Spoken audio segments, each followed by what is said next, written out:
Operation সিন্দুর পেহেলগামে জিহাদি হামলার ঘটনার প্রেক্ষিতে ভারতীয় সেনার এই প্রত্যাঘাতের পোশাকি নাম।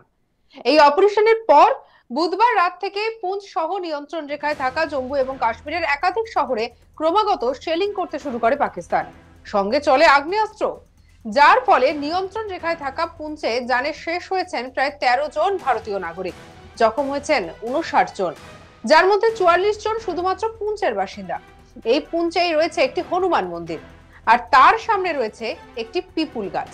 এই পিপুল গাছের পিছনের দিকে কিছুটা লেগেই রয়েছে পাকিস্তান। সেখান থেকে ক্রমাগত শেল ছোড়া হচ্ছিল। পাকিস্তানি সেনার ছোড়া একটি শেল এসে লাগে এই পিপুল গাছে, যার ফলে এই গাছের পাশে থাকা বাড়িটি কার্যত অক্ষত থাকে।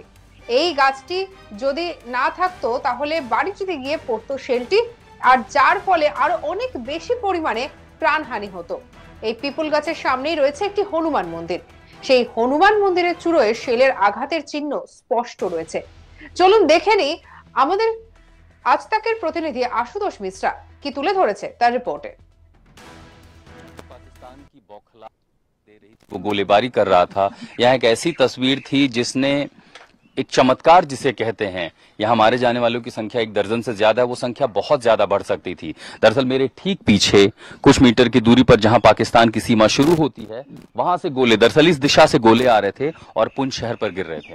उनमें से एक गोला इस पीपल के पेड़ से टकराया और यहीं पर वो फट गया। एक पीपल का पेड़ जो कि हनुमान जी के मंदिर में, पुंछ का ये बेहद मशहूर हनुमान मंदिर है, प्रसिद्ध मंदिर है, लोगों की आस्था है यहाँ पर। स्थानीय लोगों के लिए बड़ी संख्या में यहाँ पर हिंदू जो रहते हैं पूजा पाठ के लिए यहाँ पर आते, तो जब गोला आया वो इस पेड़ से टकराया और उसके बाद उसका जो असर था, अगर वो इस दीवार पर लगता, यानी गोला यहाँ विस्फोट हो जाता, इस घर में 10 से 12 लोग रहते हैं, ऐसे में जो संख्या मरने वालों की थी वो बहुत ज्यादा होती। लेकिन वो सबसे पहले उसके असर को इस पेड़ ने रोका। उसके टुकड़े जो शार्पनल थे, ये देखिए मंदिर के आसपास जो प्रांगण है उनकी छतों को चीर दिया और उसका असर इतना व्यापक हो जाता कि संख्या बढ़ती। और ठीक इसके पीछे ये हनुमान जी का मंदिर है और उस गोले के बड़े प्रकोप को हनुमान जी के इस मंदिर ने और मंदिर के शिलाओं ने उसको रोक लिया। ये मंदिर की जो आप ऊंचा हिस्सा देख रहे हैं, ये सबसे ज्यादा जो चोट पहुंची है पाकिस्तान के दागे गए गोले का, उसके प्रभाव को हनुमान जी के इस मंदिर ने रोक लिया। अगर यही गोला ठीक थोड़ा आगे गिरता या दाएं बाएं होता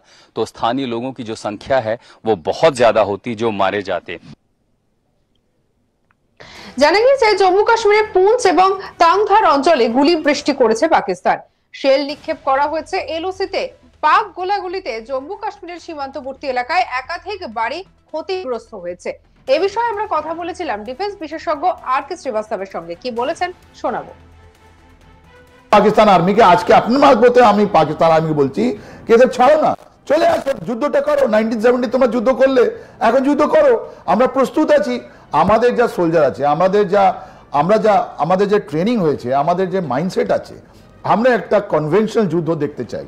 কিন্তু পাকিস্তান আর্মি এরকম দেখুন কাপুরুষ, নির্লজ্জ, আমাদের লং রেঞ্জ ওরে স্নাইপার দিয়ে আর এসব দিয়ে ওরা আমাদের যাদের কিছু নেই, যাদের কোনো ডিফেন্স নেই, ওদেরকে দিয়েছে। আর আমরা ওইটা জানতাম। আপনি দেখুন আপনার এই চ্যানেলের মাধ্যমে নিশ্চয়ই আপনি দেখিয়েছেন কি আমাদের বর্ডার এরিয়া আমরা ওদেরকে ওয়েপন দিয়েছি, আমরা ওদেরকে বাংকার দিয়েছি। কিন্তু অনেক জায়গা ওরা ওখানে গেছে যেখানে ওরা এরকম বাংকার এসব নেই, ওরা স্নাইপার মারছে, ওরা লং রেঞ্জ হাতিয়ার দিয়ে ফায়ারিং করছে, তাই জন্য আমাদের ক্যাজুয়ালিটি। কিন্তু এর তো জবাব ওরা পাবে। আমরা প্রস্তুত আছি। আমরা 22 তারিখের পর ভারতীয় ডিফেন্স ফোর্স, তার মানে নেভি, এয়ারফোর্স অ্যান্ড আর্মি সব সম্মিলিত, তার মানে ডিআরডিও সম্মিলিত আছে, যাদের মিসাইল যারা বানায় আমাদের সায়েন্টিস্টগুলো, উই আর রেডি কি তুমি হামলা করো, আমরা তোমাদের জবাব দেব। কিন্তু পাকিস্তান আর্মি ও জিনিসটা করতে চাইছে না, সোজা ওদের বলছে আমরা নিউক্লিয়ার করবো। নিউক্লিয়ার মিনিস তো এটা কোনো মানে হয় না, রাইট? তো this is the thing which you want to show. আর যতগুলো ওরা মারবে, আমরা আপনাকে এটা প্রমিস করে যাচ্ছি, আমরা তো একটা কমিটেড, আমরা তো একটা সংবিধানের আমরা শপথ নিয়েছি কি আমাদের ভারতীয়রা যেখানে হিট হবে, আমি ওদের জন্য সুরক্ষার জন্য আমরা যা কিছু করার আছে আমরা করবো। আর যারা ফায়ারিং করেছে, যারা এরকম মেরেছে, ওরাও আইডেন্টিফাই হয়ে যাবে। আর যারা করেছে ওরাও জানে কি যদি আমরা আমাদের আইডেন্টিফিকেশন গুলো ইন্ডিয়া জানতে পারলে ওরা 6 ফিট নিচে চলে যাবে। কিন্তু এই জায়গাটা আপনি যেটা দেখাচ্ছেন, ওরা ওই সব জায়গায় গেছে যেখানে এরকম আমরা এক্সপেক্ট করিনি, ওরা খুব পেছনে আছে। আর ওরা কি করছে এখন, লং রেঞ্জ ওয়েপন যেটা আছে, হেভি ভলিউম ওয়েপন যেটা আছে, ওটা ইস্তেমাল করে ওরা একটা ক্যাজুয়ালিটি আমাদের দিচ্ছে, লোককে মারছে। And this is wrong, they are not suppose to do it. উনি যদি করছেন তো জবাব পাবেন। কোন দেশের সেনার তো এটা ধর্ম নয়। ইনফ্যাক্ট কালকে আমরা দেখেছি এই যে জায়গাগুলো, যে জায়গাতে জঙ্গি ডেরাগুলো ভেঙেছে, সেখানে একজনের 2-4 জনের মৃত্যু হয়েছে জঙ্গি, তাদেরকে পাকিস্তানের জাতীয় পতাকা গায়ে জড়িয়ে কফিন বইছে পাকিস্তান আর্মি। আপনি যেটা কথা বলছেন এমডিআই মুরিদকে বলছেন, আর আপনি ভওয়ালপুরে কথা বলছেন। ওরা এমডিআই মুরিদকের সঙ্গে পাকিস্তান আর্মি যেটা ছিল, আপনি তো জানেন আইএসআই যত লোক ছিল ওরা সব তো হাফিজ সঈদের সঙ্গে ছিল, লাখভির সঙ্গে ছিল, ওদের যতগুলো জঙ্গি যারা আমাদের প্ল্যান করেছিল 2008-এ মুম্বাই ওদের সঙ্গে ছিল। তো ওর মধ্যে আর আইএসআই মধ্যে কোনো তফাৎ ছিল না, তাই জন্য আইএসআই বলেছে ওদের সঙ্গে দাঁড়াতে, নাহলে আপকে এমডিআই আর লস্করে তৈয়বা বলবে কি আমার উপরে যখন হামলা হলো আমরা তো কাউকে পাইনি। তো দ্যাট দ্য থিং। আজকে এই যে ছবিগুলো চিত্রগুলো আমাদের একটা হৃদয় এটা ভালো লাগছে না, কিন্তু এই জিনিসটা ওকে ইউএন সিকিউরিটি কাউন্সিল বা ইউএন তে জবাব দিতে হবে পাকিস্তানকে যে তুমি যেটা সিভিলিয়ান টার্গেট তুমি করলে এটা ওদের আগেস্টে। আপনি 3 দিন আগে আদৌ কি পাকিস্তানের পরোয়া করে? অ্যাবসলিউটলি। নাহলে দেখুন কি হলো, 3 দিন আগে ওরা ইউনাইটেড নেশনে গেছিল সংযুক্ত রাষ্ট্রে, কি আমাদেরকে ইন্ডিয়া যেটা আছে আমাদের করছে, ওদেরকে বলা হলো তোমাদের লস্করে তয়বার সঙ্গে যা রিলেশন আছে ওটা তুমি ক্লিয়ার করো। এটা তো ফ্যাকচুয়াল আছে, ওরা কোনো সেন্সার পায়নি, আর তারপরে ওর উপরে অনেক প্রেশার। এটা ছিল মনে হয় আমার 6 তারিখে, 7 তারিখে তো আপনি জানেন ইন্ডিয়া একটা ইতিহাস দিয়ে দিল, রাইট। এই যে 9টা আপনি যে টার্গেট হিট করেছেন, এর থেকে 3টে জিনিস বেরিয়েছে, যেটা আমি আলাদাভাবে দেখতে পাচ্ছি।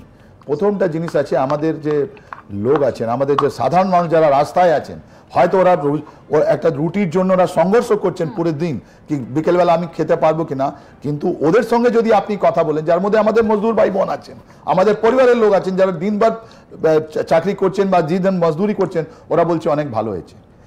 একটা পজিটিভিটি আমাদের ইন্ডিয়াতে, পজিটিভিটি, ওইটা আপনার এটা সার্কুলেট হয়েছে।